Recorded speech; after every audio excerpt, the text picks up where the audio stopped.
Hi, I'm Lachlan Bradford. Hi, I'm Robbie Hicks. And this is Uncommon. Uncommon is a production by Neuralle, an agency that helps both brands and talent tell their story.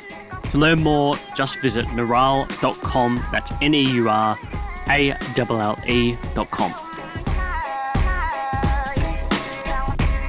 My guests this week, we have Lachlan Bradford and Robbie Hicks, hosts of Funny Business and co-founders of Wellbeings Group. I was thinking about little openers that can involve you both. We've got someone's exploded knee or pro surfing. Oh, I reckon go the exploded knee. I'm in the shorts today too, so... He wanted to show it off. He said beforehand, he goes, I want people to see my scars. It's like my dad's knee, actually. He did the exact same injury. Really? Yeah, probably similar age. When did you do it? I did mine about 5 years ago now. So okay. I got it is middle of winter. I've got the hairy legs, so I thought I'd get them out today. But it's funny, you do have a solarium at home too, so you jump in that a fair bit to make sure the pins are looking good. I definitely don't. But it's exploding knee. About 5 years ago, playing footy at my local club where I grew up. I it was a really shitty day. Got tackled. Leg got stuck underneath me. Didn't really think of anything of it. I had a few other injuries playing sport, like a sporting background, like done a shoulder, had OP, just like things that had happened, but never had like an injury that was going to fucking derail and pretty much change my life. So I did end up snapping my MCL at both ends, detaching it, doing it at my ACL and my PCL, had staples in there, multiple surgeries over multiple years, and that one sort of time I didn't really understand, I guess, the gravity of what it would be, but that one injury drastically said, your time of doing shit as your identity linked to you as a sports person, that's gone. Yeah. And it took me a while to come to grips to that, because I guess coming off the back of playing footy and doing shit that my head was still wrapped up in sports. But it was good because it's now I look back and I was studying to my masters at that time. I remember the day after doing my knee, I was like all hopped up on endones. I was all space cadet out, but I still had one essay to go. So I remember sitting there the next day, pumping out like 3,500 words in a day with my leg strapped up like this, going, "Oh, I'll be right." We were living together at the time, actually. We just started living together and moved out with the girls. So my partner, Tars, and his now wife, Em. So I saw everything behind the scenes of when he done his knee, come back, and so it was pretty brutal for you, to be honest. Like, it's pretty crazy because I had like nearly 4 months leg brace, crutches, working in the city, trying to do a fucking corporate job, working in project delivery and project governance, sitting there like fat as a house in a suit because I couldn't do any exercise. It was weird. You were having don-dons every day, weren't you? Yeah. For those who are in Melbourne who don't know don-dons Japanese, you know don-dons Japanese? Yeah. Well, I had it every day to the point where I'd walk in and they'd roll you out. They'd roll me out into the thing. Yeah. Chicken curry with extra carrot. Yes, thanks. Just on that table, please. And you get used to the fact, like if you were playing AFL, VFL, whatever level it may be, you're consuming a massive amount of energy. So you get used to eating at a certain level. It's very hard to bring that back down. You see a lot of people who have finished sports and they balloon out. They balloon out because it's exactly that. They go from having an active life where they don't actually understand how active they are. You might be training 3 or 4 times a week. You've got a game, you're doing your extra stuff, you're doing your Pilates, whatever. Then you go to you finish your sports career and you move into the real world and you have a job where you sit at a fucking desk for most of the day and you're like, how come I can't eat the same amount anymore? And how come my jeans Why can't don't I fit? eat 4,000 calories? Yeah, 100%. So that's why you got the exercise ball and you sat on that for a bit, didn't you? Yeah. The stand-up desk, did you do that? I didn't do the stand-up desk. I would like to. I heard this thing the other day that, is it Stephen Martin? He has something like 12 maxi bonds after a game. I love that. Really? Is that a fact? Like immediately after the game, he'll come into the change rooms and just wolf down maxi bonds. I've never heard of anyone do that until your level of icy pole eating. Yeah, well, Ben Cousins rewarded himself with some hard drugs, and Stephen Martin just goes straight to the maxi bonds. You know, how good's that? Not a bad vice to have. It's not a bad vice to have. Yeah, honeycomb. Sugar's addictive, though. You know, I'm addicted to sugar. I'd agree with that. I'm pretty bad. Do you guys have a favourite maxi bond flavour? I'm not a maxi bond man. You like this, but your story about eating cyclones. Oh yeah, what's that? Sorry, I said cream on, bloke. Oh yeah, 100%. We had probably the most loved icy pole ice cream for me is the Paddle Pop Cyclones. I don't know if you've had them before, but Cyclones. Can polish them off pretty quick. But yeah, Stephen Martin, that's a weird fact. I like that respect. You like that? Yeah.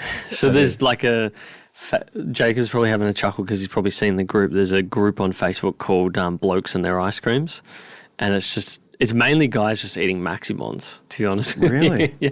Maxi Bond is the ice cream of choice. It's pretty weird because you put your fingers where you eat. You know what I mean? So that's a weird ice cream in general, isn't it? I like it. It's a good ice cream. Yeah. What's for both of you individually? What's sort of your earliest inception memory? Maybe we'll start with you, Lockie. What's sort of your earliest memory of life? That's a good question. I reckon maybe jumping on the trampoline, wrestling the teddy bear. I used to think I was Jeff Hardy back in the day. So when I think back, I think that's one that sticks out primarily. I used to jump off the bungalow roof and onto the thing and used to come out to the entrance music and all that sort of shit. So probably growing up, that's probably one that sticks out. I love it. You still have the entrance music too. You come into the room, whenever we go into his house, he turns the music on because that's his thing. Always louder than you possibly would like music on. Like you can't have a conversation when Locke's in the room, but entrance music coming through. Yeah. Jeff Hardy. So it's sort of just rolled on and it hasn't really stopped. But yeah, I was a big wrestling fan. So yeah, growing up, probably playing footy and stuff down at the local club with dad and stuff. Just the normal basic sort of stuff. I don't know. What about you, Rob? I don't know.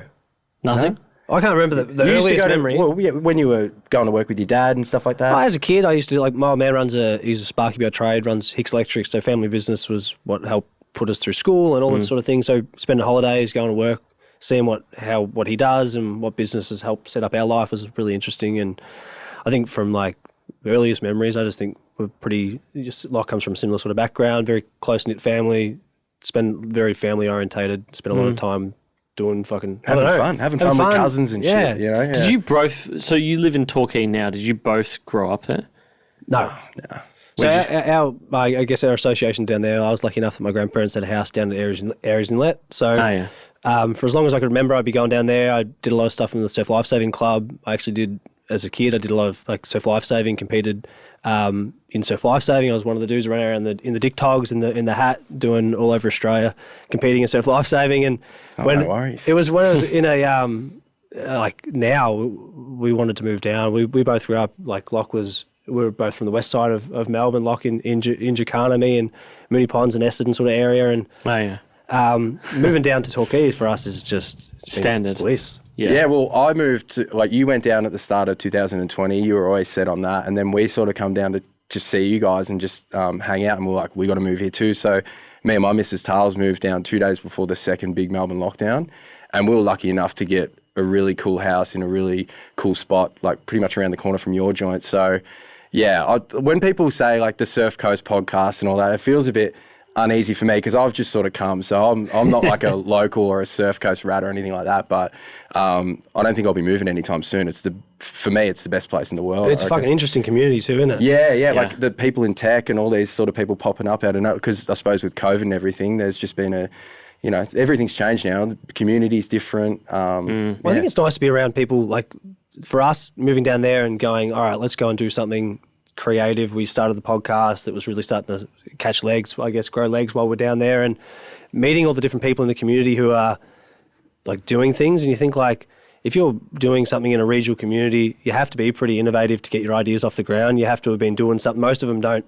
Yes, there's the coffee shops and do things that serve the local community, but there's lots of cool businesses and there's a lot of history on the surf coast, the surf brands that have come out of there, like Rip Curl and Quicksilver. There's a few real interesting brands that are growing now at the moment. As Locke mentioned, just the amount of interesting people with interesting ideas now that remote is a normal thing. Yeah. It's starting to open up. It's cool to watch. You can't be fluffing around too much when you're down in those areas as well because, to attract talent, you've got to be doing something interesting. 100%. You know what I mean? But it's, I wonder, so when that lockdown came into effect, was Torquay and Geelong, did it encompass that area as well? Yeah, but not as much as Melbourne. Obviously, it was weird because all our family and friends live in Melbourne. We've got a few friends up in the coast, but everyone can sort of see each other because they're in the radius, but the Ring of Steel or whatever. So while we could go out, we still had to wear masks. We had a lot more freedoms and privileges, but we couldn't see family and stuff. So it was a different kind of it was hardship, I suppose. Yeah. Well, we spent a lot of time. Me and you spent a lot of time together, but I think how much time we didn't get it. Poor us, it's not poor us, but we didn't get to see family and shit because we were outside the bubble of whatever it was. So that was it's a weird time. Weird times. It was very weird. How did you handle it? Honestly, I just spent most of the funny money that the government gave to us on improving the business and just putting my head down and focusing on that. It's all you could do. Yeah. If I think about life back then, it was a very different. I mean, you saved a fuckload of money. We got married in April of this year. So when COVID started really becoming a thing in like March, I said, let's move it, because we were meant to get married in October of 2020. I was just like, this is not happening. No. This is not going to fucking happen. Do you remember when it was all starting to happen? You're watching the news, and I remember before it was like a week or two before, I was freaking out a little bit. I was like, shit, this is much bigger than, because I didn't really look at it. I just sort of didn't want to know. But I sort of used up all that anxiety early, I think. And then it was like, well, now it's time to go to work, you know, and it's time to actually put my brain to use or how do we fix this? You know what I mean? Like, how do we make this better for us and put ourselves in a better situation? But it was pretty scary. I mean, it still is, you know? Yeah. And I think it's weird though, looking back in hindsight, like this time last year, I remember specifically sitting down, our weekend would just involve Zoom calls. Yeah.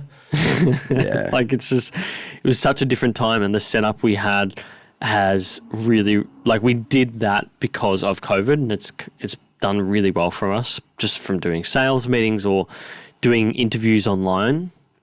It's allowed us to do I guess one thing COVID did, I don't know if you guys would agree with this, is that we used to have this ethos of like you could only do interviews in person or mainly in person.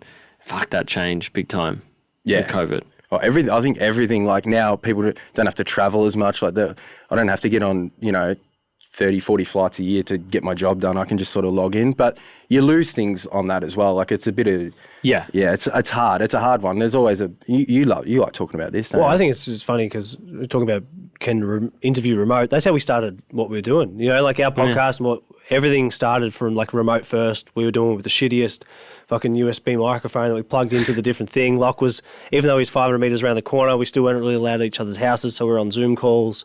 Just Zoom fatigue is real though. Oh yeah. I'm so over it now. I think that the novelty of being, I don't know, at home all the time, on the screens, call after call, I think people crave human connection, and people really, in order to make things happen and make it feel really real, it's a lot easier to do that in person. Yeah, it wears thin pretty fucking quick. I'd agree with that.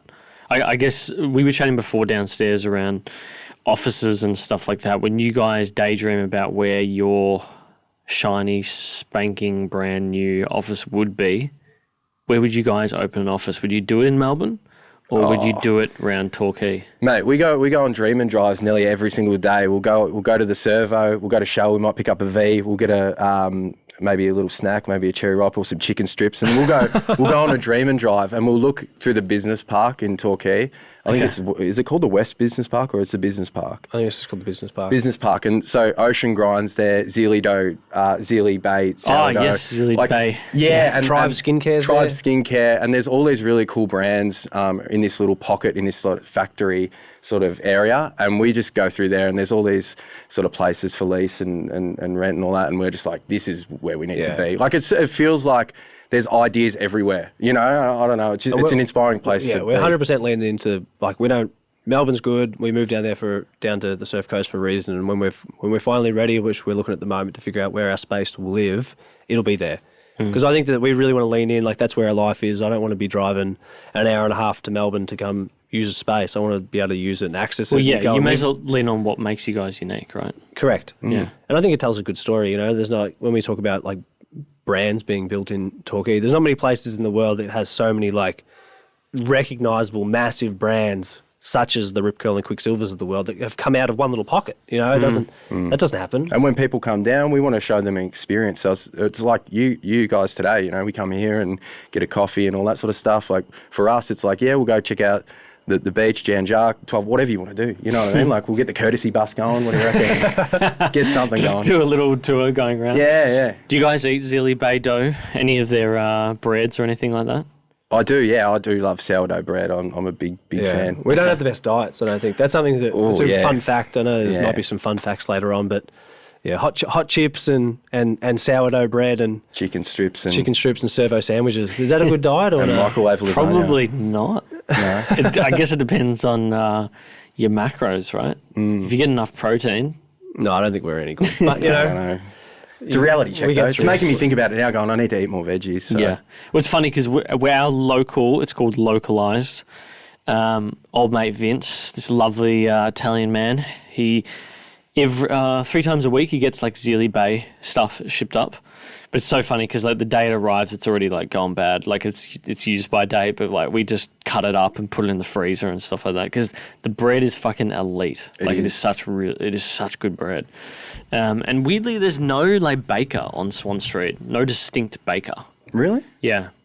Dude, we went on Swan Street and it was a bar me joint. Banh mi. Yes, that place is amazing. Yeah. There was a line out the door for banh mi. Yeah, I was like, and it's so affordable. Yeah. It's like $7 for and that's with the extra meat. Yeah. That place, Min Tran, I think it's called. That's it. Yeah. That's what we went to. The chicken schnitzel, bro. I'm dreaming about it now. I'm salivating a little bit. On a Saturday, I'm notorious, like my wife and I are notorious for sleeping in. We won't wake up till like 10, 11.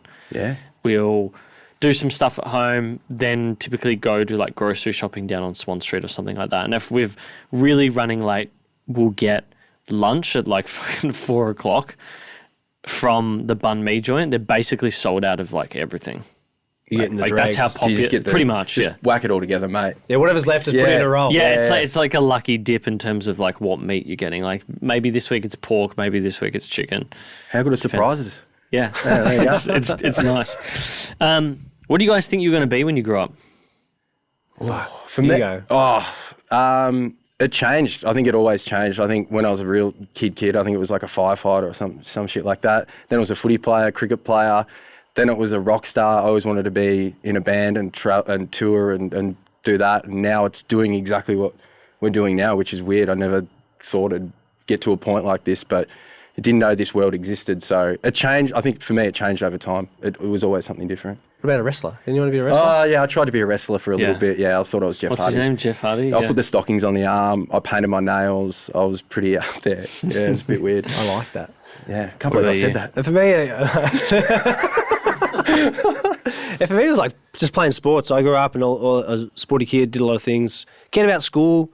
I was all right at school. Knew I had to do things outside of. Well, your mum's a teacher. Mum's a teacher. Yeah. Like got drilled into me from day one. Like my old man being a sparky, his things. I'm sending you to private school because I want you to do something that I don't do. You know, he goes to work. His body's fucked. He's had 2 hip replacements. He's labour. It's physical labour to put in air conditioners. He's like, I don't want that same life for you. This is if we push you into education. So when I played footy, I was still studying outside at the time. But as a kid, all I wanted to do was either go to the Olympics or play footy. That was it. He wants to mention something. The Pan Pacific Games. Can you mention that? You reckon you could have went there back in the day? Well, I did. I did qualify in the 100 metres. That was my Pan Pacific Games, which is like I don't even know what that is. It's a made up. It's not. Where is it? Huh? What's Pan Pacific countries? What are they? It's all the countries that surround Australia. Really? Yeah. Okay. There you go. Never heard of it. Yeah, I think it's a fake thing. It's like the pretend Commonwealth Games. Well, you reckon you had to choose between footy or the Pan Pacific? I didn't have to do that, but I just as a kid I was lucky enough that I played a few different sports that I was good at, and I made a decision to go down the footy pathway. And then when that worked out, it just you can't go back to different sports. People weren't really doing whatever else. But now we're looking at people like Cody Simpson and shit. You know, it's how cool is that? What's going on? We're really big fans of that. Yeah, that's a cool story. If there's anything that people can see around like Cody Simpson going from being one of the world's biggest pop stars to making a final to make the Olympics, the Olympics as a fucking butterfly swimming. He's like, what? Yeah. Have you seen that? No, I haven't. Yeah. You know Cody Simpson used to go with Miley Cyrus or some shit. Yeah. He's going to the Olympics as a swimmer. Yeah, almost. He made the final to make the Olympic team. American or Australian? Australian. Aussie, yeah. Really? Yeah. So people like that is inspiring. You know, you're seeing people change and cross and do different things. I love that cool. shit. Yeah, very cool. Yeah, like people who are not polymaths, but just, I guess you could call it a polymath. Like you're skilled at multiple things that are very different. That's what makes people unique. You know what I mean? Yeah, I think a lot of people people hold their self-worth, and I know that's from my own experience. Like, a lot of mine was tied up for me, the sports person, and when I started to get past that, move past some of that own shit, and realize that I do other things, I'm good at other things, I get happiness from other things, I get joy from other things. What was it? Skill stacking or something? Skill stacking. Yeah, really it's like different interests, and I think that was. I think that's an important point. I think for me, the realization of like, not love yourself, but you become a friend to yourself. It was more, I love the fact that I like all weird shit. You know what I mean? And no one's like that. I think that's the confidence you probably need, and you need to talk to yourself like a friend, not I should do this better, You know, that moment makes it special. What's you that? know, like you like music and you do this. Yeah, and you do that, you know. And that's what makes people interesting, you know. So, I don't know. Did you guys ever have that feeling when you were growing up and sort of graduating that you had those cross interests? I still remember this to this day. I was like 17 or 18. I wrote my first ever diary entry, right? But it was basically I was writing about how I was pissed off about the fact that you couldn't go to uni and study. People would argue now it's like doing an arts degree, but I wanted to study things like programming plus business, plus I wanted to learn how to make aftershave or do woodwork. Like, it was so diverse in terms of the things I wanted to learn. And I just remember being pissed off about that fact. Did you guys ever have anything like that? I mean, I think because you sort of seem similar to myself, where I just didn't know what the fuck I was going to do at all. No, very, very similar. We actually had a conversation. I come back, so I worked over in Canada for a bit on the slopes and come back I was a lifty. So I never snowboarded before in my life and just sort of lied my way into that job and ended up getting it and was over there for like 7 months, come back and just didn't know what to do. But I really figured out my personality and who I was.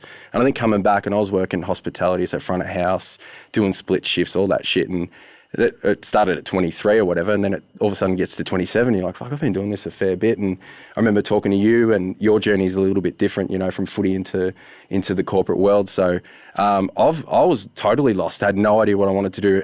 Was interested in everything, you know what I mean? Like, curious about everything. So I think having you there, like, it's weird. Having support and a friend like Rob. I still remember that fucking conversation. Yeah. We're sitting out the front of work. I drove you to work, and we just sat in the car. Yeah. Like half hour early, and we just talked through, and you were going, I don't know what I want to do. Yeah, I don't know what I'm good at. I don't know what we're gonna do, how we're gonna take this, and then things just sort of happened from there. But it was more. Were you working at Cedar at the time? No. So I went to Cedar. So I was. I think it was the second year Cedar ever existed. Like, it was the second year of operation or whatever, and I was part of Cricket Victoria there. So that's how that's how we met, through mutual friends. So I was at school with Jamie and Hamish, who you were friends with growing up. So that's how we know each other. And then we moved out together when I got back, and we've been friends ever since. Lived in each other's back pockets since, which is a bit weird, yeah. But it's honestly like having that support and help and guidance from someone who's a friend, I feel like really helped me, you know, with what I wanted to do and set my direction. So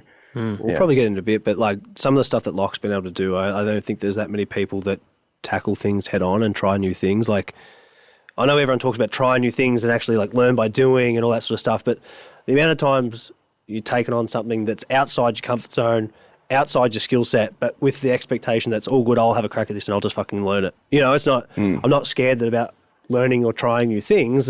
Putting yourself out there. And I think maybe that's why it's a good combination, or we feel it's a good combination. Yeah, well, that's what I was thinking, because it's sort of similar to my wife and I. I mean, co-founding anything is like a marriage, right? Yeah. But I get a sense based on what you've done in life and studied versus what you've done in life and studied is you definitely lean more on the creative side, and you definitely lean more on the conscientious side.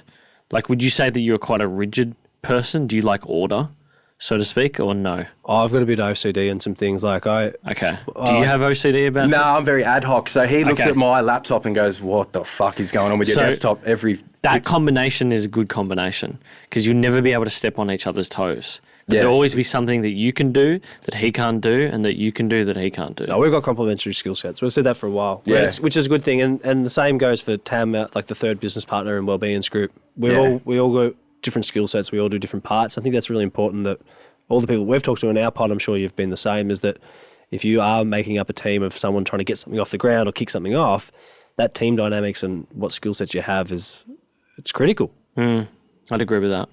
Yeah, there's things that I do that Lauren couldn't do, and there's things that she does. I just, man.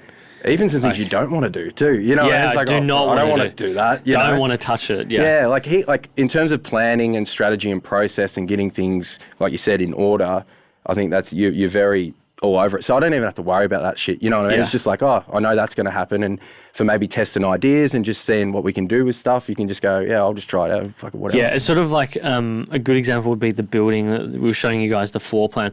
I'm the type, I'm pushing the builders, I'm getting plans done, I'm doing all that. But I could not give a fuck around. Like, I care. I care how something looks, but I don't want to go through the minutiae of like the look and feel of the room, whereas Lauren loves that. Well, that's Locke. Head of brand, like a bit insane, like don't fucking Well, yeah. Well, it's just. Well, you pull me up all the time on things. Yeah. Oh, you can't send that because there's no full stop or there's no I'm punctuation. a bit of the punctuality police, yeah. But that's probably the only thing I'm OCD about. But I just think like taking on, always learning new things. Like obviously when you run a business, there's always shit that's coming up that you just like, I don't really know how to do it, but I have to learn how to do it. You know, no one else is going to do it. So so it's just that constantly testing ourselves and trying new things. So you've had Obie and Co, and we can get into funny business in a moment, but what have you guys learnt from working with each other?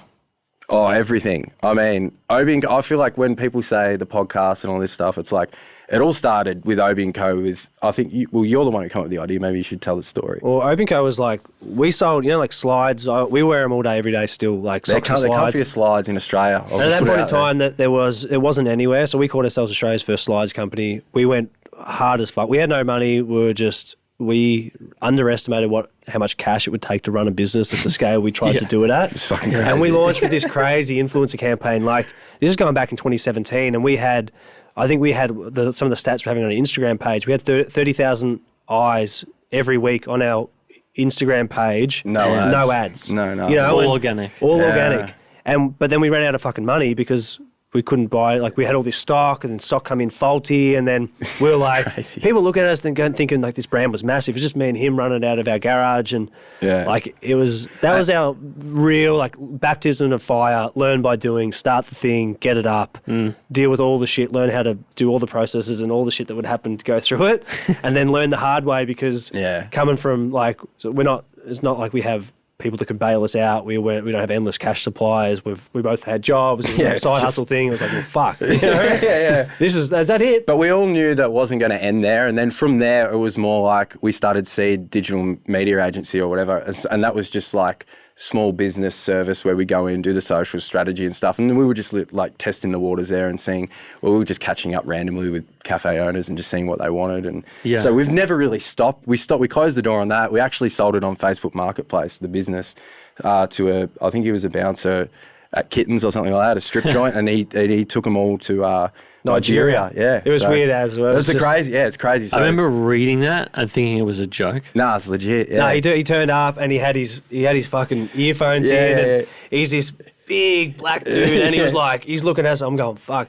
Yeah. He's walking. I lived at this, where our house was at the time was like the third unit down this block, and he come down and he had all his boys in the car, and we just had boxes of these things in our garage, and he's looking at me, and we're fucking negotiating on how much he's going to take all the stock for and things, because we literally made the decision it was going to be more time to try and sell them than it was to just leave them. It was time to move on and do something else. So we made a conscious decision. We could have sold more and kept slogging it out, but we've not failed fast. We learnt fast, and we decided that this is not going to be a business that we can run with the ambitions that we had without any cash. And the brand, there was no real brand, and I feel like we just flipped it and done the opposite thing now. Like, we didn't really think about that stuff. We thought, we got a great product, we'll just give it to people and it'll all be good. It's like, no, you need to stand for something, be more than that. Yeah, build a brand, build a community, and that's what we've done from Funny Business. So we made a conscious decision from day one to do it completely different and have all the things up our sleeve that we haven't even started playing in e-com space yet. Yeah, but we will. Yeah. I think that first business is always useful because, like, I remember we started one. It was I had this argument with my dad about it the other day. It was just like a piece of code, and it was like a sort of canvas, like design and sort of spec out, like an MVP of your business. No one used it. I spent I'm pretty sure we spent 10 grand on putting it together with the developer. Just absolute waste of money. But it taught us so fucking much about, and you guys would have had this with Obie and Co. You know, it teaches you about a launch. It teaches you about getting people to use it, product market fit, actual conversions. Like, there's so many things that we just missed. And then when eventually we got into the digital marketing space, it really, really helped. Yeah. Like, just for having conversations with people. Like, I could say to someone, if you don't do this, you'll fail. Yeah. And it's not theory. You know, you're not saying it from a theory point of view, like you've read it out of a book. You're saying it from an experience point of view because you've lived and actioned that. Done it, felt it, and I've actually seen many clients or many people do a similar thing. So I often find it rare actually the first time someone starts a business, it does well. I don't know if you guys would agree with that, but the people we've interviewed, it's like they've always done something beforehand that sort of just didn't quite, do it. It's a rare, one-hit wonders are rare. You know what I mean? Like it's hard to... Very rare. It's hard to just hit a home run with your first shot. You know what I mean? Like it does happen, but that's not really reality, you know? And that's the best part about doing a podcast, I think, because sometimes you get people who come on and say everything's all hunky-dory and I do this, I wake up at this time and this is what I do, but... I think the real stuff is the challenges and the hardship, and it's fucking hard to do stuff, you know what I mean? So it's chatting about the hard is what makes it, you know? Mm. So how long did it take you guys to realise with Obie and Co. it wasn't going to work and you're just like, I've had enough? I reckon it was maybe 6 to 9 months after launch. Yeah. And how many units had you sold? Wow. We'd done close to 4,000 units of our slides, and like we didn't have any other products. We were in stores and shit. How weird's that? Yeah, we're in stores. Like, we were selling wholesale. We're all which stores? Sims Sports in Mooney Ponds. We're in a few different surf shops. WA, Queensland, New South Wales, a store in Tassie. We were stocked in. It's crazy, yeah. And we were like, we didn't have swing tags, and we didn't like our product was like. Now when I think made with love. Made with love. There was lots of love coming from our end, but I don't know how it looked. I don't know if there was much love on the shelf coming back. When you guys look back at that, what would you have done different? If you could redo the business. I would have had to not start. If we wanted to start something that size, it would be with an understanding that you need. It's like product development cycle. You know, like you need more products coming down in the roadmap that you can do ready to go. You need more money to be able to launch things.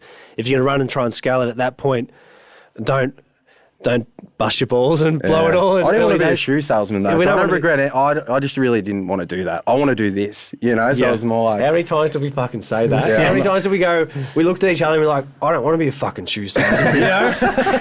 Fuck this business. Yeah. But like I said, like it was the brand thing. The more you learn and uncover about, this is, like, we'd want to do it this way now, you know? Yeah, that's... Yeah, I always think back on things like how could you have done it differently with the same amount of money? Yeah. Do you know what I mean? Yeah. That's always fun to theorise in your brain. And friends and stuff who always see that you've got something else, you've got another new thing that you're doing. So you know what I mean? Like I feel like some of my friends would just be like, and family are just like, fuck, he's got another. Yeah. You know what I mean? But, you know. That's the argument I was having with my dad the other night. Like he was just, he for some reason, because he lent me $5,000 for that original business that, what was it called? It was called Startup Lab. Such a fucking stupid thing. And he was like, because I was going through floor plans with him and he just couldn't wrap his head around that we'd moved past that shit. Like that was like 5 years ago. And that was a weird experience. Anyway. Have you paid the $5,000 back? I paid him back well and truly, like within a year. And that's the thing I don't understand is like he still wants it, huh? Hey, Dad, I paid you back. Yeah, he's just got selective memory. Selective memory. He's just classic wog. He's just on my ass about everything. You. Are you intrigued by this episode? If so, go to our footer on the website, neuralle.com, neuralle.com. We're going to give you an insight. Each week it's going to be on business, marketing, or a topic that we covered in the episode. At all, we'd love your support and it would help us in developing the intellect around this series. But without going on too much longer, let's get back into this episode. Funny business, let's talk about that. So there's sort of this in-between period. You guys finished with Obie & Co. 2019. Lachie, you're running your own digital agency. Robbie, you seem to be working in Agile at a few different organisations. Obviously, like a lot of smart young entrepreneurs, there's going to be some sort of burning need there to do something. In this case, the podcast arrived April 2020. There was a lot of people doing podcasts, particularly during lockdowns. People were like, I'm going to start a podcast. What was it that you guys thought Funny Business could offer that was different? You go. Well, we try to think about this. Like, I can't actually remember how we had the idea for the podcast. I mean, I'm a big fan of Joe Rogan and stuff, like a lot of people. So I'm just a big fan of the conversationalist type of interviews, same as you, Geordie. So I don't know. I think we had a lot of time up our sleeves. And to be honest, like I was in tech recruitment. So I just thought for leads, it'd be good to just meet people who are in business in the tech space and we can pick their brain. And we've got a few friends like Nick Pulse, who was your mentor, who brought you on at 460 Degrees and got you involved in that space. So we had him first up. We had Timo Sullivan, Bay Juice. We butchered his first. We butchered his. So we had Zoom. We had the Zoom free version. So this is how fucking stupid is this. So every 40 minutes we had to just end the session and add it up. Lucky's a friend. Lucky's a friend. So we were really. And then we cut that episode to 10 minutes too. No, that was Nick Pulse. Yeah. So, but we've done. Yeah, I think.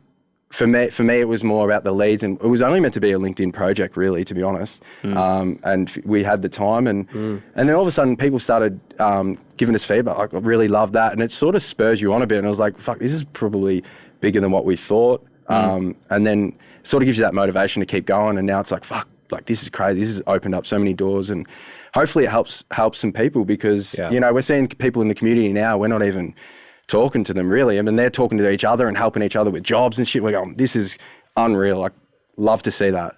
When do you guys think it was sort of really kicked off? Because I found you guys via Erica, because I'd interviewed Erica and I saw she shared about her interview with you guys. When was the moment when you thought, you have these times of like Nick, and others where you're having to cut the interview short or jump onto another Zoom call. Where did you go, okay, fuck, we've got something here? To be honest, I don't reckon we really had like a moment. Like we grew our numbers on our pod.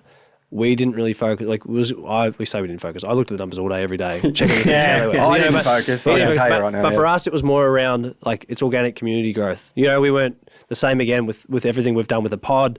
We don't run paid ads. We don't run paid traffic. Everything we've got to from this point is actually we spent so much time early doors out there replying to every comment on LinkedIn, sliding into DMs of people on LinkedIn, trying to get the right people of where we thought our audience would live and talk to them. We did things like mocked up Locke's Guide to LinkedIn, which is our free download that we gave to people about how to get them kickstarted and how to succeed on LinkedIn, how to set their personal brands up, what you need to do. And we went back out to our community on LinkedIn and hit up like 100 and whatever people that had just downloaded it. And they're all in really interesting jobs, like senior product designer or fucking head of delivery. And like they're talking to us about LinkedIn and we're going, all right, sick. Can we get some feedback? And for that, I guess we realized that we were breaking through because my background being in agile and lean coaching. So a lot of the time I'm working with people who are delivering the work and helping connect the dots between the people delivering the work and senior leadership. So how do you provide clarity and alignment between here's what the goals are for the organisation, but I'm the actual person with the tools doing the job. How do you create the connection there? And for us in our pod, I think that's sort of what happened is we realised that we cut through the noise a little bit because we were being authentic, we were being real, we were acting like ourselves and we didn't give a fuck. It's so hard not to be yourself, I think. Like, it was just easier now, like, to just post stuff out. And I think being so busy and having so much going on, like, I wouldn't overthink shit. It would just be like, I'll pump that out and learn from that and just keep it going. And I think that sort of fast-tracked quality, maybe? We committed to 50 episodes and, publicly committed to 50 episodes. And I think that when we try to held ourselves accountable to the people who are listening, like, I wonder if we'll do that by Christmas. And then I look back now and we've released like 140 guest pods plus probably the same in snacks. So in that short period of time, we over-delivered what it was and we realised that was the thing that was giving us opportunity. That was the thing that we talk about providing value, and I know that you talk about that a lot in some of the stuff you do. How do you make sure that you're a business or you're providing a service that's actually giving enough value out into the world? And for us, we just, karma's real and we're hoping it comes back. Do you guys think that, because we probably had this as a business for years as an agency, we didn't struggle, but we sort of tried to find our fit, so to speak, and it was around, initially we were doing what Dan Monheit, previous guests, multiple time guests, has called the 5 A's, where you do anything for anyone, anytime, anywhere, any price. Mm-hmm. And over time we got more and more focused on what made us unique and then also aligning the podcast with that. And then I think really what started to click for us in the last couple months was that TikTok element. Yep. So I'm curious, did you guys think that your pure focus and I guess realm of understanding around LinkedIn is what really helped drive things? Oh, well, considering we're not sponsored by LinkedIn. Yeah. We've hit them up. I don't know how many people. I've slid into everyone's DMs on LinkedIn, I reckon. So if you're listening to this, just hit me back, please. I definitely think it helped, though. Yeah. But I think that because they were the people we wanted to talk to, and we made a conscious decision not to go, like, if you think some of the platforms, and we talk about this a lot, like, we're not I don't have abs. I don't have a six pack. You know what I mean? So I can't live on Instagram.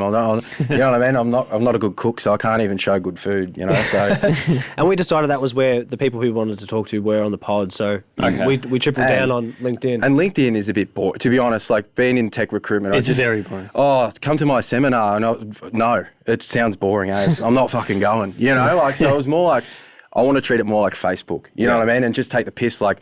Relatable shit, you know, like, hey, some people have got dogs, some people eat junk food, you know what I mean? Like, shake it up. But it's as boring. a platform, though, I think that one of the things that we noticed really early doors is just the size of organic reach. So for what LinkedIn. LinkedIn, so what we get for some of our posts is insane. Like, we'd be paying hundreds of dollars per post that we're doing, and we're dropping posts all the time if it was, say, Instagram. But we're getting all this free traffic because we've now built up a bit of, street cred on LinkedIn where people are happy to share it or they're happy to comment or tag a mate or do something where we hadn't really seen, besides some of you haven't really seen that on LinkedIn. And I think that's one of the advice we've gone with a lot throughout our pod is if people want to start something and you want to get in the business space, don't try and, if you're not understand Instagram or some of the other platforms you want to play, you don't have to do all platforms at once. You know, pick one that you think that would be suitable for you to start with, and go and have a fucking crack. You know? Yeah, 100% agree with that. I think LinkedIn has changed though with the algorithms and stuff, and I think they're burning us lately. Yeah, and people get put off too because they're burning us because of we don't spend any money on ads, so they're just like, let's just keep them down there. Do you think there was, I know exactly what you mean. There was a direct correlation between the time that they were acquired by Microsoft and that happening. Yeah, it's just like, all right. And they push their ad platform hard now. Yeah. So things definitely change over time, but yeah. Just could have come to TikTok, boys. Well, interesting you say that. Because we are sort of publicly experimenting on there. I mean, we've got a TikTok at the moment, but it's nothing. We're just experimenting with what we want to do in content. So people can actually check it out and see us fucking around and learning if they want. We're lucky that we actually just, we just new hire who's coming on to do our head up marketing comms for us. We've just pinched her out of TikTok. So TikTok will be definitely something we're going to play and have a go at, but we need some help, you know. I'm not. But I think what I was going to say before about LinkedIn, people get paralysed by they might get 3 likes and then they're just like, I don't want to post that again. Now it's embarrassing. I put so much effort and time and I don't get that and I don't get love. But I think it's just more consistently showing up and learning from each post, you know. And adding more and more value. Yeah. Like I think people think that, like what you said, you post about a conference, come to my conference. My old employee organisation was terrible like that. Ibis World, they would just say, hey, here's this link to this article posted on LinkedIn, and it's like it's not even formatted well for LinkedIn, so it's just like the logo of the company appears. Like it was so bad. What are you posting? Where's the value in this? What are you telling? People just don't get the whole idea of native content and making it user friendly in the platform. And that's the fun part. I mean, that's where you can get creative and that's where you can do things that are a little bit different. So for me, that's the part I love, you know. What about the 2 weeks before all the stuff came out about Marilyn Manson? Oh, yeah. Well, yeah. I didn't know. So someone needs to give us a list of all the diddlers in the industry or something because I had no idea he was an abuser. And like 2 weeks before it all come out that he was doing all this shit, I was like, Marilyn Manson, you can say what you want about him, he knows how to build a brand. You know? I was like, fucking hell, yeah. But I didn't know, you know, so I didn't do my research too well. Yeah. So, yeah. No, you can spin that pretty well. Well, I did this thing, I started doing a series that I want to get back to on YouTube called Mad Lads of Marketing. Yeah. And it just gives you, by calling them Mad Lads, you can just cover anyone who's a prick or a good person. Yeah. But yeah, we were doing a few. We've done Kerry Packer. I was going to get into Alan Bond next. Yeah. You know, you got all those types like Christopher Skase. Remember? Yeah. Who's that? He's the guy that. God, that was such a weird. What year were you born? 91. Okay, so you're about the same age as me. I was born in 90. Christopher Skase was this guy that he was a big stockbroker, but he swindled a bunch of money out of people. So he's a big Sydney 80s style broker, but he just disappeared. And then he arrived, like just wound up one day in Mallorca in Spain. And this whole thing was like he had this, like a lung issue, but he didn't. So he'd just be walking around all day with like a mask and a fake oxygen pack on all the time. And so the federal police and ASIC were like after him for decades and then eventually just died on Mallorca. So weird. Is there a doco about this or? Oh, there's heaps. Yeah, I'm going to Google that shit. Sounds like a good doco. He financed and he basically built Port Douglas. What? Yeah. Oh, okay. I had no idea. Mate, I live under a rock, so I he got no swindled a bunch of people out of their money during the development or some shit like that. And he went and was he actually sick or did he fake the? No, he faked it. I don't mind. He wasn't sick. There's so many sketchy people out there. There's so many sketchy people out there. But I find that stuff fascinating. You know? That's a weird way to live though. For a long time, living with a lie, fake mask. It's a lot of effort to go through with it. It's isn't a lot of weight on your shoulders going to bed every night, wondering if someone's going to pound down the door. Make sure I've got my oxygen tank next to me that I don't need. Yeah. We've got a whole list. That's the one thing I'm so looking forward to Charles at the Manson. office. Not a great business person. Good marketer. Maybe. To be honest, I look at all that stuff. I look at like the badge, like Charles Manson and stuff. Like we're watching this show at the moment on Netflix called How to Become a Tyrant. Have you seen it? No. It's about all the dictators in the world, so throughout history. Wow, that's so fascinating. Saddam Hussein, Hitler, and it goes through. It's done really well, so it makes it kind of funny and entertaining. So if you want to become a tyrant, this is what you need to do. Who narrates it? Peter Dinklage. You know the Really? Yeah, he narrates it, and it's amazing. It's amazing because it's really you can relate it back to life, and it just makes you think. Like you're thinking about Trump, and you're going, "Fuck this! All this mind control shit. It's crazy." Yeah, the different steps when they're coming through. It's like for people who might be in like community management or marketing. Yeah. I feel like a few people are going to watch this and go, "Fuck, there's not too much different between being a there's tyrant not. and building a community and having people follow you and have influence." You're like, "Fuck, that's a bit creepy." The psychology is no different. Like I've read a lot of books on persuasion and propaganda because they're one and the same, basically. Yeah. I found that stuff totally fascinating. Actually, you remind me, there's a video I saw on CCP Gray's YouTube channel, and it's basically what you would need to do if you wanted to be a dictator. Yeah. And the CCP in China does it really well. You basically need to control propaganda, the army, and information. Yeah. Those three things. Yeah. If you control those three things, you're set. And you have to make sure that those three people that are in charge of those areas either fear you or are in on it. Like they're getting paid sick. Yeah. Do you know what I mean? Fear. That's drummed through like terror and stuff. Like if you get out of line, this is what happens. Like you're sending messages and you're going far out. Like, but I think you can learn a lot from it. You don't have to use it obviously for the bad stuff, but you can understand how things. It can be used for good. Yeah. So I've always thought that. Like, how could you use, the famous propaganda campaign was the Edward Bernays pushed a campaign with a cigarette company with cigarettes being torches of freedom, and made cigarettes because women. They weren't allowed to have cigarettes, or some companies wouldn't allow them to have cigarettes, and so he made it like a part of the suffragette movement and made completely open cigarettes up to women as part of that, and they became the biggest buyers of cigarettes during the 30s. Is there any other, like, I think, wasn't it the same sort of time as like the Reefer Madness campaigns and shit? Reefer Madness is a good one. That was the Hearst family, so big publishers who also owned tree plantations. And there was a split between hemp and tree plantations on how to make paper. And hemp was a more effective product. Hemp and cloth. People still used like cloth fibers. I only know this because my dad's a printer, and like when we'd go overseas, we'd go to like a paper mill for fun. Yeah. Sick. That fresh smell of the paper. fresh You'd be smell of loving paper that, is wouldn't you? amazing. Yeah. My dad's obsessed with all types of paper, so we go to like this little place in Italy on the south coast, and we'd be buying like this really particular piece of cloth paper. Like it's literally made of clothes. Is there any, like, you're the expert, what's the best paper? I think hemp paper is more effective. It's better for the environment. Oh, I like that. We had a pod this morning with a dude that. Oh yeah, Hey Bud Skincare. I don't know if you've seen them. Yeah, but yeah. They're the hemp skincare. So Robbie's been eating them at home. So I mean, it basically breaks down completely. Yeah. Paper does, but it takes a lot longer. It doesn't break down as well if it goes into the water system. But unfortunately, the biggest paper mills in the world, they're in China, and they're all paper based. Yeah. So it's just how it is. It's pretty shit. What was I going to say? Do you guys? So you've watched this doco on Netflix. Did they cover Hussein yet? Saddam Hussein yet? Yeah. Have you seen the clip about how he has like all the people who didn't vote for him or some shit, and they wheel them outside and they just execute them on the I spot? talked about that. It's crazy. Yeah, fair. If you don't vote for me, you're gone. I couldn't believe it. It's just even It's like fucking wild. Yeah, crazy shit. And to think it's not even that long ago, you know. It was like the late 70s, early 80s. And even like you look at the genocide thing in the Philippines or whatever, you're going, that literally wasn't that long ago. You know what I mean? Like this crazy shit. World's a bit weird, isn't it? The world's a bit weird, yeah. It is crazy. All right, let's talk about Wellbeings Group. So you guys co-founded this with Tammy Martin. So I think from a previous episode in your podcast, you described the group as digital strategy brand consulting. Sounds about right?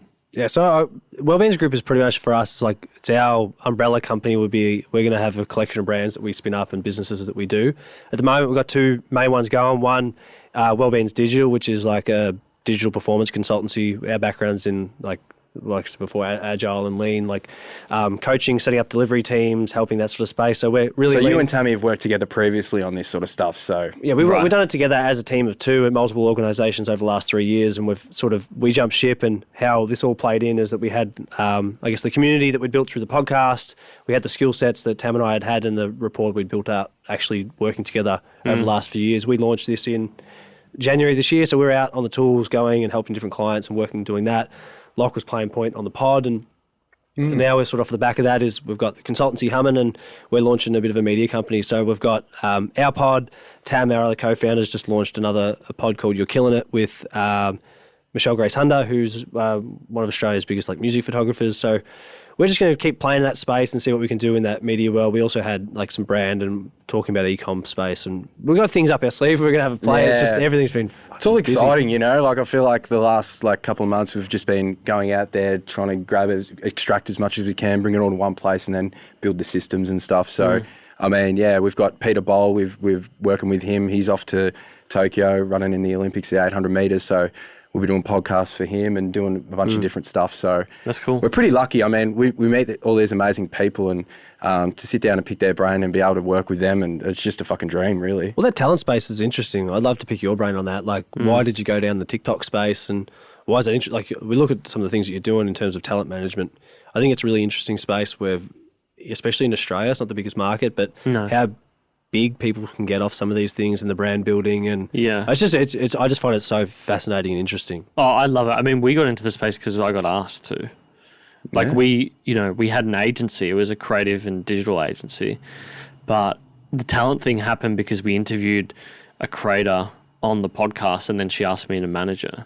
Yeah, I like that. Oh, there you go. That's what happened with Peter Bowl. Yeah, it's the same shit. So things just form, don't they? And it's just, all right, I guess we're She was doing like, this. she had a bad experience with her manager in the US. The US system is obviously much more of the Wild West in comparison to here.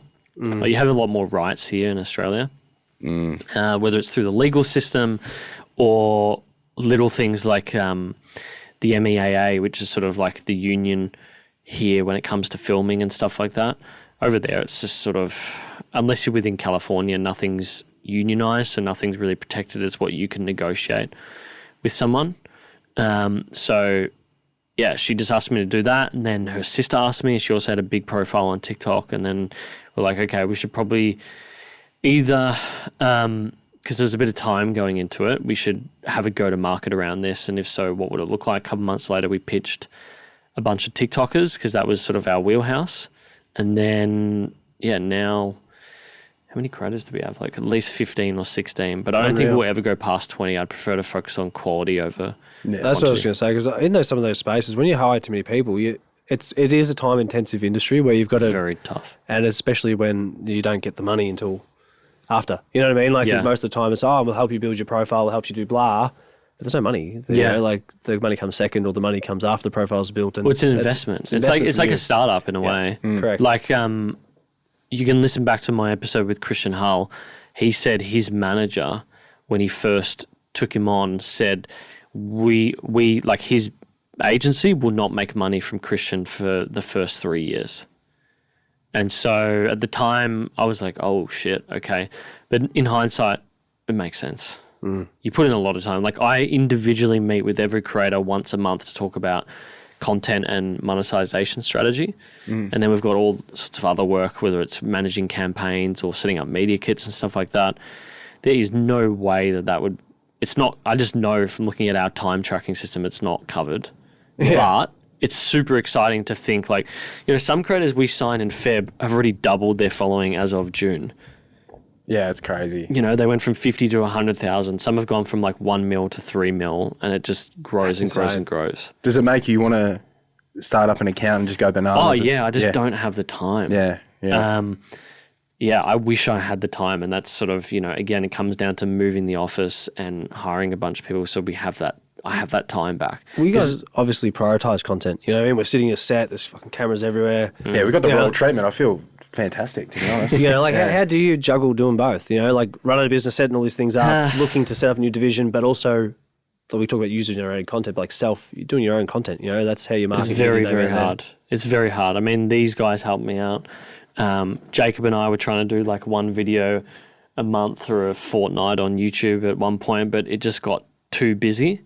And I think once we move, we'll be able to hire other people that do tasks that I currently do. There's for example, we need a paid media specialist. We need a dedicated strategist because I'm running the strategy component of client engagements, which is normally just a kick-off type thing, and then it's managed by Julia and Lauren. But that, that's an hour or two a week with a new client. That adds up over time if you have a couple of new clients onboarding. Then the podcast research takes a couple hours on top of what Jacob does. So, yeah, how do I do it? I'm going to bed at like 1 a.m. every day at the moment. It's just not tenable. Well, at least you can just rock up out of bed and just come into this beautiful studio, read a few books and get it going, huh? But I'm just fucking exhausted. Yeah, I can imagine, I'm looking forward to the move. I definitely think it'll help with that. If you guys think, if you were to come back in here 3 years from now, we're having another coffee, you're happy with how life is looking, what's happened for you guys to make you happy?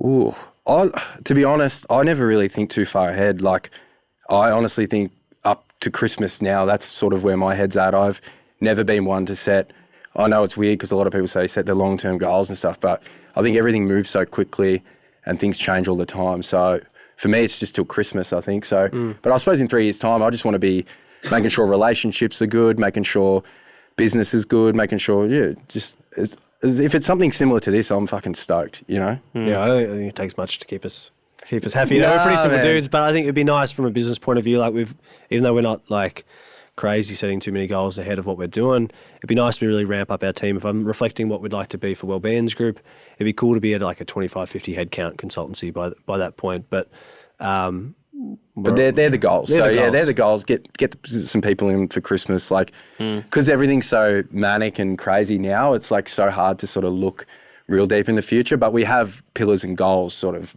to get there. But yeah. Well, what's the things you guys do at the moment you don't like? Don't like. I don't know. There's heaps of shit. Yeah. I don't know. It'd be the same. Like life, just things that you have to do shit you don't like. Like if I could choose the things that I did on a weekly basis, if I had everyone else doing these other tasks, it would be occasional client sales, like being in the last sort of conversations. Come in when it's good, when it's done. So come in. Jordy's here to save the day. I got that deal across the line. That was me. That, the podcast, creating other content, meeting with talent, and hiring people. They're the 5 things I'd like to do. Everything else, I just don't want to do it. I don't like editing. I hate editing, but I know we have to do it because no one else is going to do it. But actually, it gives me a lot more context into conversations. So I can listen back to some of the chats and really understand things a bit better, because as you know, like sometimes you're interviewing people and it's hard. You just try and stay as present as possible and absorb the information, but you've always got the next thing to do, you know what I mean? You've got to ask more questions. So editing I don't like, but thinking about it now, it's like it actually, I can re-listen to the convo and I can do the copy better. It helps you learn, Yeah, and I can absorb it in a different way and absorb it again. And I edit in the bath, so it's all good. Yeah. It'd be nice to step out of the content. Like we put a lot of content out. We do lots of pods. It would be, in terms of the payoff is there for us because it is helping build our brand. It's building our community. We're not spending money on paid ads. So the amount of content that we're putting out there at the moment is necessary. But it's cool to be able to, like, obviously get Lock off the tools editing, get us out of, even though maybe we change our release schedule of our pods and we have some other things going on that doesn't require us to be so time intensive would be nice. But as we scale and grow, we'll figure it out. Yeah. We were watching, Jacob sent me a cool clip from, I don't know if you know Linus Tech Tips, but it's like a big sort of reviews channel for technology, computers, phones, all that sort of stuff. And they've done like quite a few cool behind the scenes videos. It's really interesting to see how they pump out content. It's actually fucking impressive to see how much of a machine they have, how many fucking editors they have. They have something like, what, 20 editors, you reckon? Got 45 employees all up, I think. Yeah. Really? So they probably like 10 admin staff, including management. And then just a bunch of editors, a bunch of people working on sound stages, stuff like that. It's really impressive. It's crazy. And like a lot of people, like for our pod, it's like show notes and all that. It's like, fuck, it's just me and you. You know what I mean? And we do 5 pods a week. So it's like, sorry, this is what you're getting at the moment. But yeah, like we definitely want to eventually make things easier. And like we've been saying for a long time, we need to do sort of more micro content, make it easy for community to share the pod and share stuff. So we know we need to do that. It's just sequencing trade-offs, you know, like trade-offs. We had a trade-off going. We could, if we had to go exactly how we would love to release each episode. If we had a setup like yourself, and we had someone editing, we could cut up video, we could do show notes, we can do micro content, we can do bite-sized fucking clips of whatever. That'd be sick. But we definitely couldn't release 5 pods a week. Yeah. And for us, that's been the advantage of what it is that more content gets more eyes, different networks, different communities. And that's been our advantage, I think. And we will do paid ads and stuff like that in future. Like we're not just saying we're not doing paid ads because we don't do it like that. We're going to be doing everything, I think. So yeah, I think it's just a matter of time. Yeah. So before we get into some rapid fire questions, what do you guys wish you got asked more from people? Oh, wish we got asked. What do you wish you could talk about more that you don't have the room for in the podcast? Or you're asking good questions. You're making me think.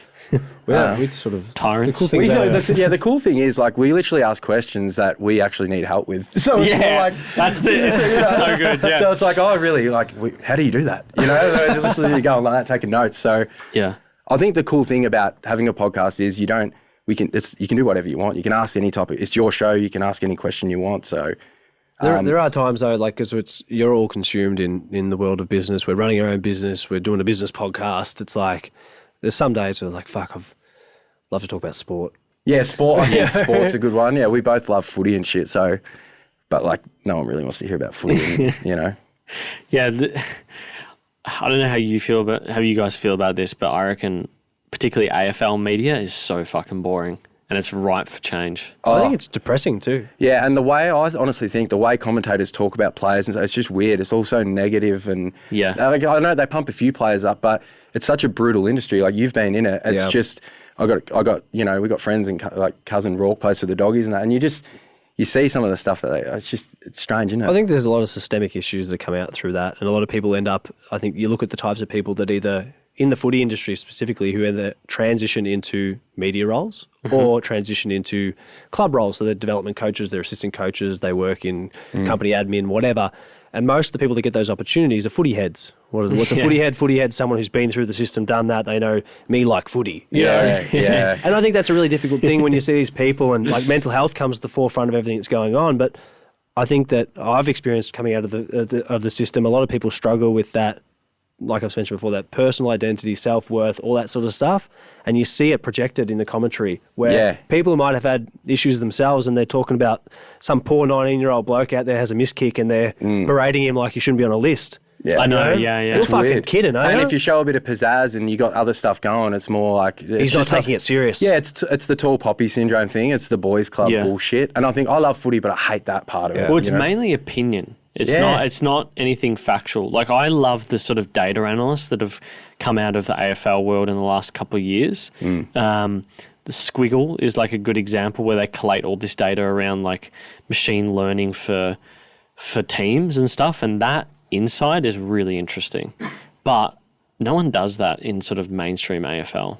I can't watch that shit. Yeah. Well, there's no money now to pump it in. Pardon? It's not the same. Now you think of how many staff had to get cut from all these different... They're almost like nice to haves or luxuries to have. Like if you've got a data analyst that can tell you all this sort of stuff, maybe it's not as important the person who's going to be taping the ankles. You know, like if you're going to keep a physio or keep a data analyst, like now all the budgets got slashed. It was sad times last year for footy. And then you look at people like Corey Homicide Williams. I don't know if you've come across his stuff, the basketball. He does basketball commentary for the NBL. He's part of the street ball team and stuff. American dude from New York, I think, from the Bronx and stuff.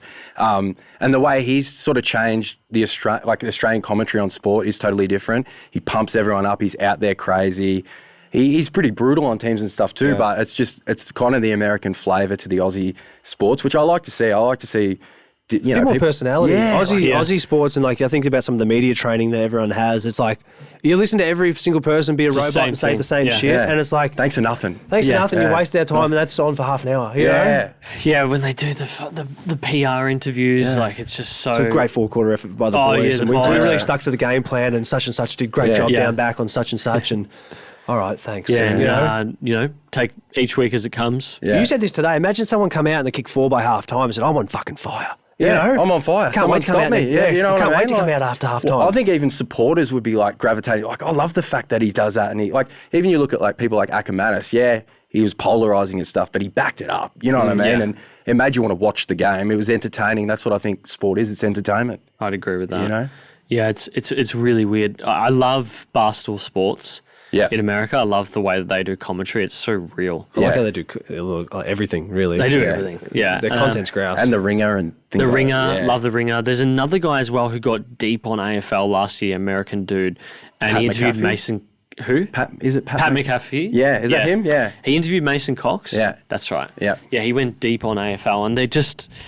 That sort of new media, like we're always behind with things here in Australia, but I'm surprised organisations like Croc Media, old mate Hutchie, they haven't done anything like that, but it's still just like digital, the footy bros, but digital. Well, even sports culture and stuff like that. There's not enough around, is it? Well, talking about, I think it comes back to what you were talking about before, is like monetization. A lot of people come, it's like, hey, I can go do the same talk and such channel will pay me to be on there.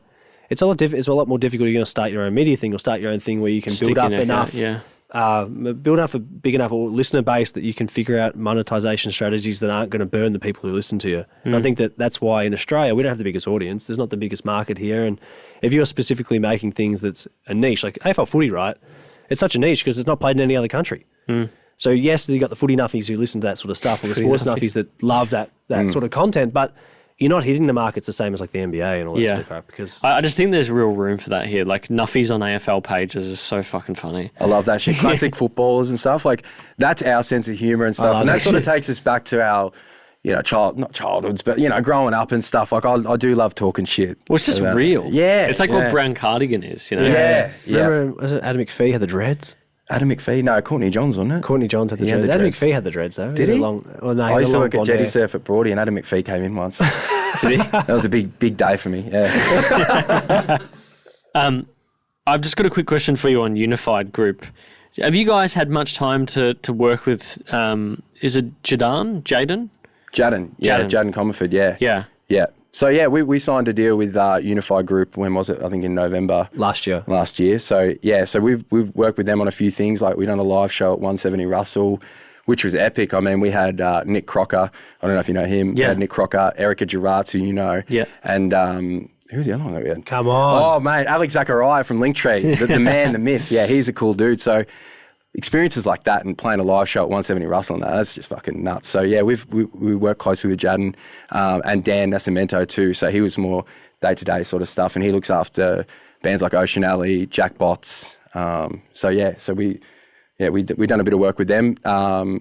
I think since the last couple of weeks, we're going to be working together in the future on a few things. But different format. Though. So we're going to move away from the management. They would appreciate all the help and everything that's gone to this point in time. But for us, it's like same as we need to build out our internal processes. We need to be able to scale the things that we do. And I guess that model for us and how it would work is just, it didn't 100% line up, but not in a bad way. We've had a good experience, like being in that world and understanding what goes into, especially talent management and just the industry of like the entertainment space and how it sort of works. It's, for a bloke who's in it, it's just so fascinating, Like, did you guys pick up much on how their business is structured? Because I find it totally fascinating. Like, this guy's got one of the biggest entertainment businesses and he's virtually unknown in the business. Not virtually unknown, but he's not well known in the business space. Like, you wouldn't see him doing an interview for the AFR. No. And I think that's mainly because of the format of the talent that he's, He likes to play behind the scenes too, though. Pardon? He likes to play behind the scenes, though. I think so, yeah. Yeah. No, he does. That's Yeah. See, we like being the centre of attention, and we love doing stuff like this, So It's a different world, though. I think that if you look at the music industry and how it developed pre-digital, that's how things worked. That's how industries work. People got things done, and that's how it is. But now, in terms of awareness and growth and how things work in digital space, if you're not at the forefront and here I am, this is what I do, it's very hard to cut through. And if you haven't already built that rep up. Yeah, we've pitched him to have him on. Hopefully we can have him on later in this year. I think Zachariah's coming in at some point, isn't he? August, I think. Yeah, August. You like that. He's a good dude, Alex. He's really nice. Yeah, he works hard. He's a hard worker, yeah. So if you want any dirt on him, just let us know. Oh, yeah, I will definitely be messaging you guys. Yeah. All right, 2 questions to finish off. Best purchase under $200?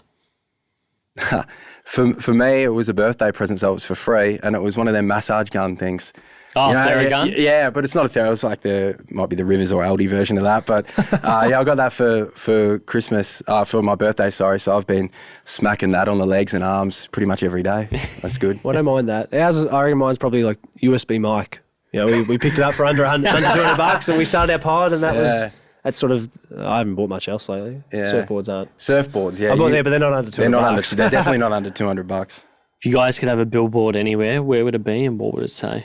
He's got a funny story because we actually wanted to do a billboard. We were actually looking into it and we were like, let's just fucking do it. No, so for those who grew up in Melbourne, I don't know if you've been across the Balti and used to remember that massive billboard that used to say for cuck. Yeah.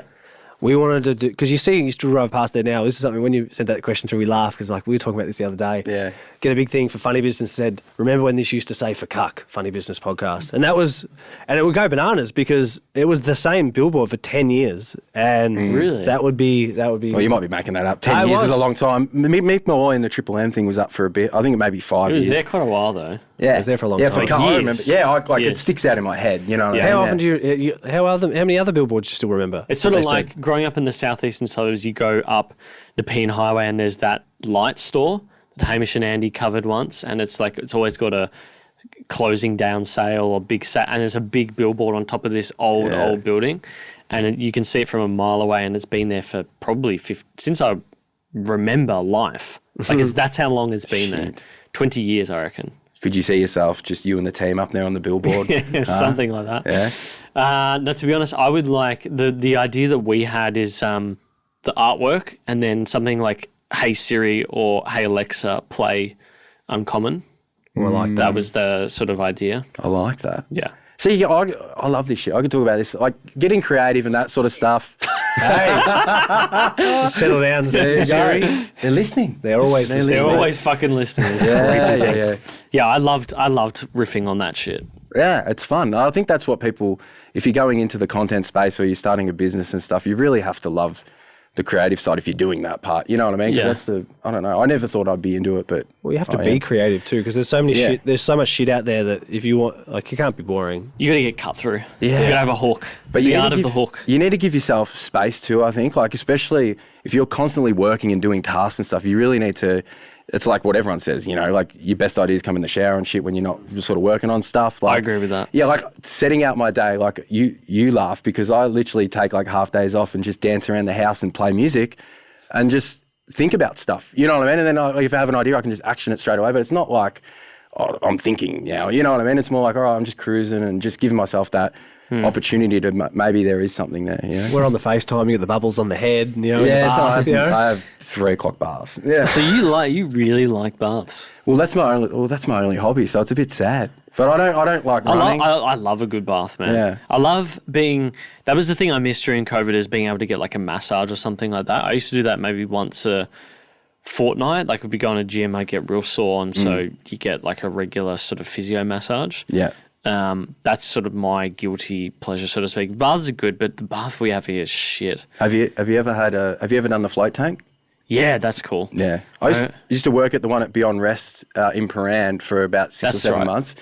And that was the sickest job. Honestly, that was so good. You just floated all the way home. Yeah, I floated all the way home. You go on Chapel Street and all the lights are so fucking bright. So I tried the first ever, this is when I was deep on Tim Ferriss, the first ever float tank here in Victoria was at like a woman's sort of, I don't know if it was a nail salon or like they did waxing or something like that, but they had it was in Eltham and they had a random float tank just in this room, right? And that was my first experience with the float tank. I was like, fuck, this is the only place you can do it. And it was expensive too. Bro. It was like $100 or more even. How was your first time? It was a bit freaky, if I'm going to be honest. Yeah. Like I kept having to keep like a little bit of light on. Yeah. Because the lack of sensory sort of anything was like, oh, shit. Your head feels like a soccer ball floating in the ocean. Yeah. I remember the first time, the thing that got me hooked was obviously the Joe Rogan thing when he was talking about all that stuff. And we had a friend and he's like, I've been there, I've done it, come with me.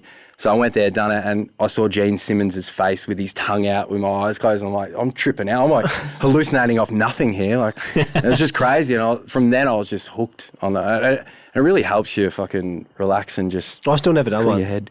Really? Yeah. I don't know. I might go do one this weekend if they're still open. But don't shave before you go in. I don't know if you've ever shaved, because I got a bald head. Okay. So if I shaved and nicked a bit and jumped in that, it hurts? It's painful, yeah. Is there one in particular that you recommend here locally? Beyond Rest is the one that I floated or worked at and floated at all the time, that one on High Street. Nick Dunnan, he's doing an amazing job there. So that's always a good. I think we had like Michelle Payne, we had the Collingwood footballers, people like Mason Cox come in. Really? So it was crazy. Yeah, that was a sick job actually. Looking back, I'd set all the rooms up, customer connection, talk to them after the float, talk about what they were experiencing, and it was a new thing for a lot of people. So you were in the biggest Zen mode ever. We were living together and we had this back room. It was sort of like, I don't know, maybe half the size of this room we're in now, and we called it the Zen room. Yeah, the Zen room. Put some fairy lights up and just charge the crystals. Charge the crystals, and we're good to go. That's the shit. Yeah. Gentlemen, thank you for coming in. Where can people find you guys on the interwebs?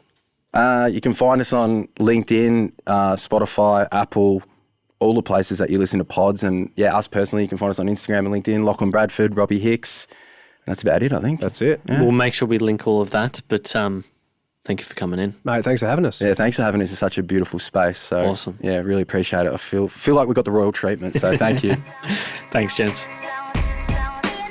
Thank you so much for checking out this episode. If you do like it, please subscribe, and of course, like if you're watching the YouTube video as well. We'd really appreciate that. You can also find our Clips channel in the description. For audio, if you're not already listening, you can search Uncommon on Pocket Cast, Spotify, and Apple Podcasts quite easily. For video, if you're not watching, you can search Uncommon on YouTube. And for behind the scenes takes and clips on social media, then definitely check out @uncommon_show on Instagram. But otherwise, look, thanks so much for tuning in, and until next time, thanks for listening.